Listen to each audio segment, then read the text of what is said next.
ದೊಡ್ಡಬಳ್ಳಾಪುರ ತಾಲೂಕಿನ ಹಿರಿಯ ರಾಜಕೀಯ ಮುತ್ಸದ್ದಿ ಮಾಜಿ ಶಾಸಕ 90 ವರ್ಷದ ಆರ್.ಜಿ. ವೆಂಕಟಾಚಲಯ್ಯ ಶುಕ್ರವಾರ ಬೆಳಗಿನ ಜಾವ ನಿಧನರಾಗಿದ್ದಾರೆ. ಮೃತರಿಗೆ 3 ಜನ ಪುತ್ರಿಯರಿದ್ದಾರೆ. ವಯೋಸಹಜ ಅನಾರೋಗ್ಯದಿಂದ ಬಳಲುತ್ತಿದ್ದ ಅವರು ಬೆಂಗಳೂರಿನ ಖಾಸಗಿ ಆಸ್ಪತ್ರೆಯಲ್ಲಿ ಚಿಕಿತ್ಸೆ ಪಡೆಯುತ್ತಿದ್ದರು. ಬೆಂಗಳೂರಿನ ದೊಡ್ಡಬಳ್ಳಾಪುರಕ್ಕೆ ಪಾರ್ಥಿವ ಶರೀರ ತರುವ ವೇಳೆ ನಗರದ ರೈಲ್ವೆ ನಿಲ್ದಾಣ ಪ್ರವಾಸಿ ಮಂದಿರದಲ್ಲಿ ಅಂತಿಮ ದರ್ಶನಕ್ಕೆ ವ್ಯವಸ್ಥೆ ಮಾಡಲಾಗಿತ್ತು. ಶುಕ್ರವಾರ ಸಂಜೆ ಹಣಬೆ ಗ್ರಾಮದಲ್ಲಿ ಅಂತ್ಯಕ್ರಿಯೆ ನಡೆಯಿತು. ತಾಲೂಕಿನ ರಾಜಕೀಯ ಇತಿಹಾಸದಲ್ಲಿ ಆರ್.ಎಲ್. ಜಾಲಪ್ಪ ಅವರ ನಿಕಟವರ್ತಿಗಳಾಗಿ ತಮ್ಮದೇ ಆದ ಅಸ್ತಿತ್ವ ಹೊಂದಿದ್ದವರು ಆರ್.ಜಿ. ಎಂದೇ ಗುರುತಿಸಿಕೊಂಡಿದ್ದ ಆರ್.ಜಿ. ವೆಂಕಟಾಚಲಯ್ಯ ಅವರ ನಿಧನದಿಂದಾಗಿ ತಾಲೂಕಿನ ರಾಜಕೀಯದ ಹಿರಿಯ ಕೊಂಡಿ ಕಳಚಿದಂತಾಗಿದೆ.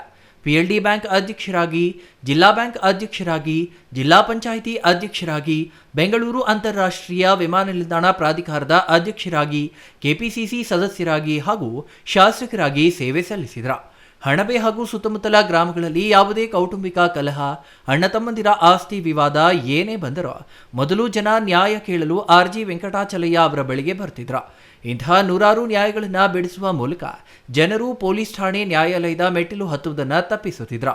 ಅವರು ಬ್ರಾಹ್ಮಣ ಸಮುದಾಯಕ್ಕೆ ಸೇರಿದ್ದರೂ ಸಹ ಎಂದೂ ಜಾತಿ ಆಧಾರಿತ ರಾಜಕಾರಣ ಮಾಡದೆ ದಲಿತರು, ಹಿಂದುಳಿದವರ ಪರವಾಗಿ ಹೆಚ್ಚಿನ ಕಾಳಜಿ ವಹಿಸಿ ಎಲ್ಲರೊಂದಿಗೆ ಬೆರೆಯುತ್ತಿದ್ದ ಕೊಂಡಿ ಇದೀಗ ಕಳಚಿದಂತಾಗಿದೆ. Mahesh, CTV news, Doddaballapura.